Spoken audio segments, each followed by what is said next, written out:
The federal agent's grip on my upper arm was iron disguised as courtesy. To anyone watching in the busy airport concourse, it looked like a rough arrest. But his fingers knew exactly how much pressure would move me without bruising, how to steer me sideways through the river of travelers without giving me time to protest or even think. He leaned in close enough that only I could hear him, his voice flat and calm. The kind of calm that comes from having done this 100 times before. Pretend I'm placing you under arrest. Do not react. Do not look back at them. I didn't. My suitcase rolled to a quiet stop against my calf and stayed there like a well-trained dog. 16 feet behind us, Mary and Robert turned at the exact same moment. I caught the flicker that crossed their faces. Polite concern snapping into something colder. Something rehearsed in a mirror 1,000 times. The agent guided me through a gray door marked restricted staff only. The second it sealed shut behind us, the roar of the airport vanished as though someone had thrown a switch. All that remained was the low, electric buzz of fluorescent lights overhead, and the frantic hammering of my own heart. He released me and stepped back, giving me room to collapse if my legs decided to betray me. "Mrs. Eleonora Smith," he said, not a question. I managed a tiny nod. My mouth tasted like copper. "I'm Special Agent Sarah Miller, FBI. Premeditated Crimes Unit. We have almost no time. So, I need you to listen very carefully and not interrupt until I'm finished. Your daughter, Mary Elizabeth Smith, and your son-in-law, Robert Morales, have taken concrete, documented steps to murder you during this trip. We have recovered deleted text messages, forged documents, wiretap audio, and 3 weeks ago a $500,000 accidental death policy taken out in your name. You did not sign that policy. They forged your signature. The beneficiaries are Mary and Robert. The policy was issued 3 weeks ago. Your flight leaves in 45 minutes. The words landed one by one, heavy and precise, like stones dropped into still water. They made no splash, but the ripples destroyed everything. Mary, my Mary, the baby who used to fall asleep on my chest, listening to my heartbeat. The little girl who scraped her knee on the driveway and ran to me crying. The woman who held me 4 months ago in a hospital corridor while I screamed over her father's body until my voice gave out. Agent Miller slid her phone across the cold metal table. The screen showed the insurance document in merciless high resolution. My name at the top. My forged signature at the bottom. Beneficiaries, Mary Elizabeth Smith and Robert Morales. Issue date exactly 21 days ago. Departure date, today. They rented an isolated house outside Estes Park. She continued, voice still flat, still calm. 6 miles of dirt road. No close neighbors, no security cameras. Spotty cell service. They told the rental agency it was a healing getaway for a grieving widow. The master bedroom has a private balcony overlooking a ravine. The living room fireplace poker has already been purchased as a backup weapon, in case the accidental fall plan fails. They have rehearsed both scenarios. My scenarios. My knees buckled. Leaned hard against the cinder block wall because there was nothing else to hold on to. Why are you telling me this now? I whispered. Why not arrest them at home? Because right now it is conspiracy, forgery, and insurance fraud. A skilled defense attorney turns the conversations into dark humor. Hypothetical venting, marital stress. We need the actual attempt on record clear, undeniable, and in progress. We need you to board that plane and let the plan proceed. Far enough that no jury on earth can unsee it. I laughed once, a cracked, ugly sound that didn't feel like it came from my body.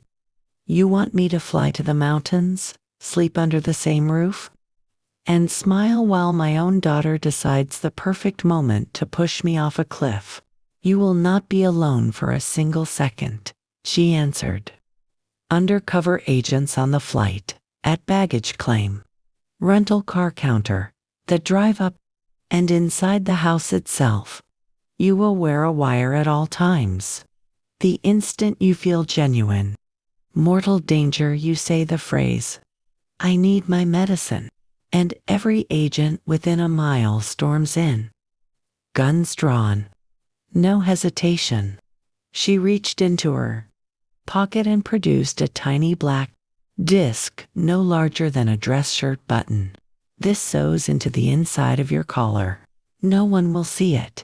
No one will feel it, but we will hear everything.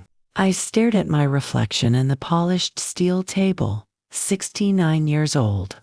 4 months a widow, mother of a daughter who had already priced my corpse at exactly $500,000. From the hallway came Mary's voice. Perfect anxious daughter register. Officer, please, my mother is fragile right now. She just lost my father. Agent Miller held my eyes.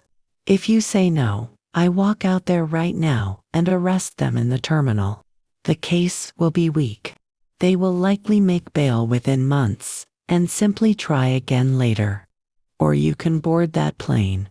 Let us protect you, and we end this forever. Your decision, Mrs. Smith. I tasted blood. I had bitten the inside of my cheek without realizing it. What exactly do you need me to do? Walk out there.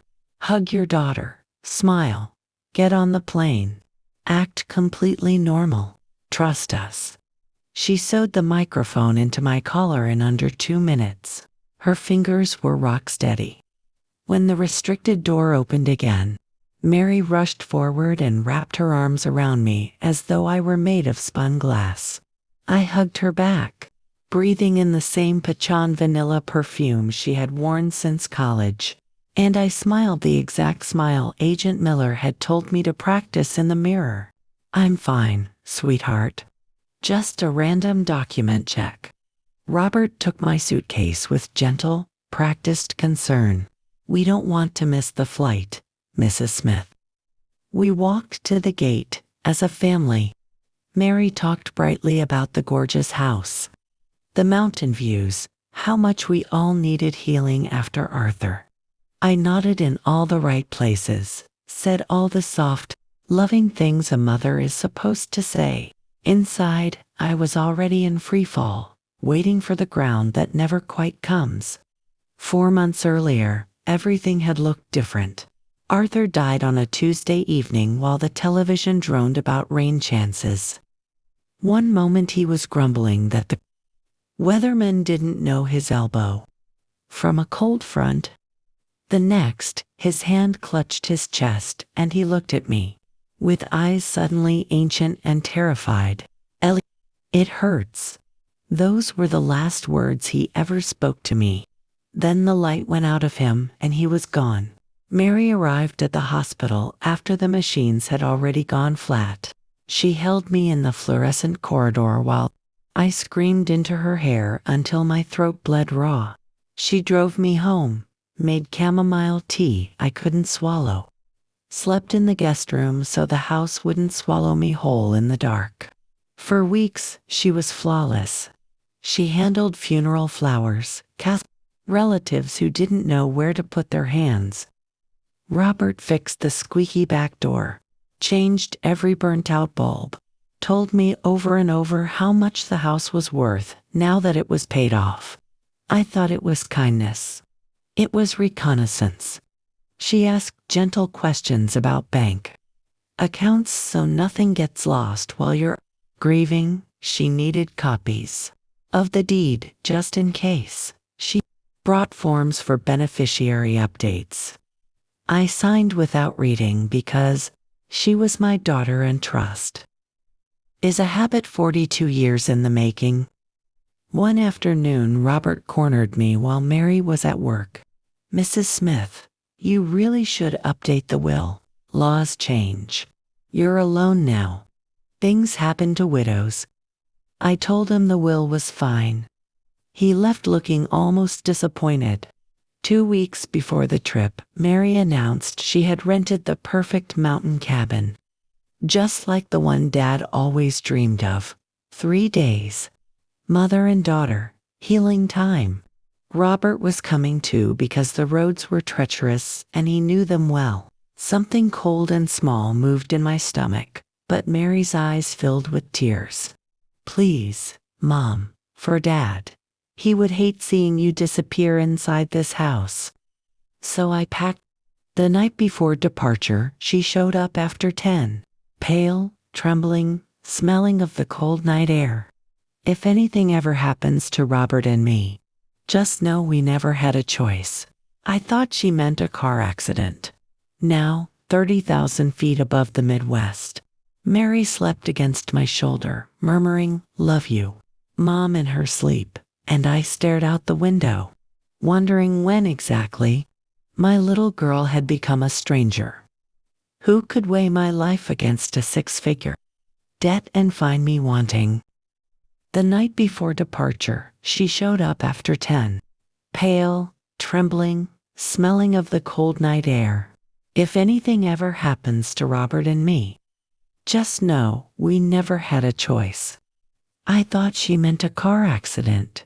Now, 30,000 feet above the Midwest, Mary slept against my shoulder, murmuring, "Love you, Mom," in her sleep, and I stared out the window, wondering when exactly my little girl had become a stranger.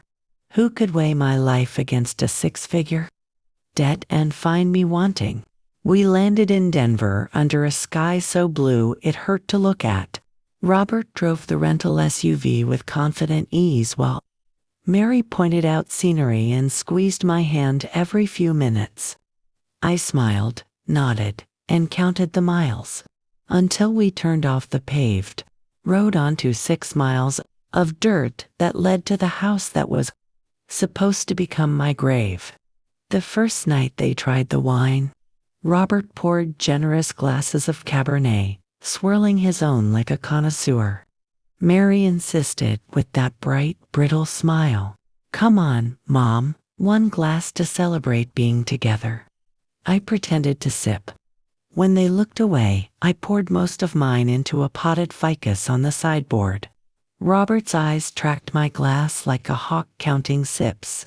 Later, barefoot in the hallway, I heard them in the kitchen, voices low and furious. "She barely drank anything. We'll do the trail tomorrow.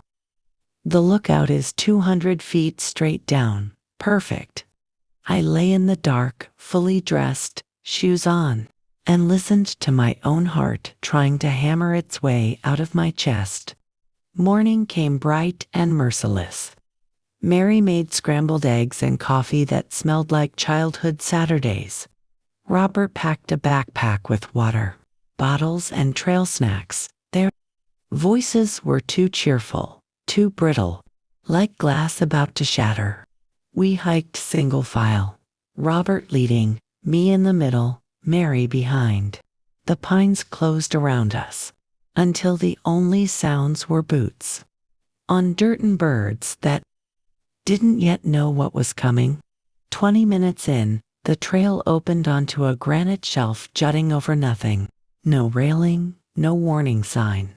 Just rock, sky, and a drop that would erase a human being completely. Robert stepped to the edge. "Mrs. Smith, you have to see this view. Come on." I walked forward slowly, counting heartbeats. Mary moved to my right, Robert to my left. Perfect formation. Mary's hand settled lightly between my shoulder blades, soft, almost loving. "Dad would have loved this, Mom." The pressure increased. "We're in terrible trouble," she whispered, voice trembling just enough to sound sincere. "Bad people. They'll kill us if we don't pay $100,000 by Friday." Robert, soft and reasonable, "You have 7 times that." Mrs. Smith, it's just money. Mary's palm pressed harder. We didn't want it to come to this. We really didn't. I turned my head and looked straight into her eyes, those same hazel eyes she'd had since she was 2 years old, and I said, calm and clear, then do it. If you're going to murder your own mother, stop pretending this is a family hike and do it. Her hand froze. Robert's face went slack with shock. I spoke louder, making sure the microphone caught every syllable. I saw the insurance policy. I saw the texts. I know exactly why I'm standing on this cliff. So, push me, Mary. Push me and collect your blood money. For 3 endless seconds, no one moved. Even the wind seemed to hold its breath. Then Mary whispered, Mom. And the word cracked in half like thin ice. I stepped sideways, out of her reach, away from the edge. You have one chance to stop. After that, the choice is no longer yours. Robert lunged. Mary screamed, not the rehearsed horrified scream they had planned, but raw, animal panic as 6 agents in hiking gear burst from the trees. Weapons raised, voices sharp and overlapping. FBI, hands in the air. On the ground. On the ground now. Hands grabbed me, pulled me back from the edge. I sank to my knees in the pine needles, shaking, gasping, alive. Mary was face down, sobbing so hard her whole body shook. Robert stared at the sky as if answers might fall out of it, while cuffs clicked shut on his wrists. Agent Miller knelt beside me, voice gentle for the first time. We got everything, every word. It's over. I looked at my daughter in handcuffs and felt something inside me die quietly, completely and forever. They begged later, in the gray interview room under lights that made everyone look dead. Not for forgiveness, they knew that bridge was ash, but for me to pay the loan sharks anyway. They'll come for you next, Mom. You're the only one left with money. I paid $110,000 delivered through channels I will never speak of again. Not for love. For silence. For the right to sleep without triple-checking every lock. Mary got 7 years. Robert 9. I sold the house Arthur built with his own hands. The one where Mary took her first steps. The one that still smelled like his coffee in the mornings. I moved 3 states away, took back my maiden name on everything but the tombstone, and started Sunday dinners with my niece's little boys who call me Grandma and have never once calculated what I'm worth. Sometimes the phone rings with a collect call from the Colorado Women's Correctional Facility. I let it go to voicemail. I have never played a single message. I kept the tiny black microphone button. It sits in a small velvet box on my dresser, beside Arthur's wedding ring. A reminder that love can be weaponized. That survival is sometimes the only justice a mother is allowed. And that some doors, once closed, stay closed forever. Eleonora Smith, 69 years old, widow, survivor. Still breathing, still choosing, every single day, to keep breathing.